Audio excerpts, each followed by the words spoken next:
Welcome to the OffGridEnclave channel. This is Happy Bunker and today we'll be looking at my life support module. Small, efficient and lovely. This 2 on 4 meter container got modified into a fully off-grid housing for 2 persons and a dog. Adopting a lot of ideas and devices from the caravan world to save space.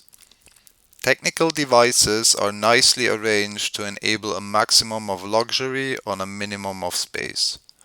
The features include 2 beds, a shower, a small cooking corner with 2 plates, a fridge, a water tap plus sink, outside and inside LED lights, 120 liters of water tank including a water pump, multiple closets, a wood stove, a table and room to sit, 2 ceiling lights, and last but not least a fully functional solar system.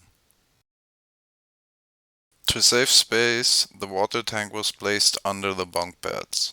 It has an outside connection for filling it. Right next to the tank you can see the 12-volt water pump. The shower has its own skylight for ventilation. Of course, there's warm and cold water available. Going more to the front of the container, you can see the cooking corner with the water tap and the sink. Next to it, plenty of table space to work with for basic cooking. Down here we have the fridge. On the right side of the fridge you will see the storage for the solar, the battery and the cooking gas.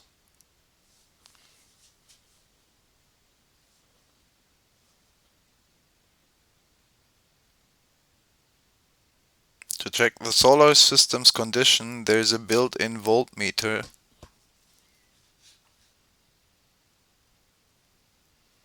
In the corner you can see the wood stove for heating. This little baby kept me warm through multiple winters at -20 degrees Celsius. Under the sink is where I placed the pressure bulb and the boiler. As connections I use garden hoses as they're quite flexible and good to work with in such confined space. If you want more technical details on this or many other projects, I will leave you a link in the description down below. Enjoy your day and make it count.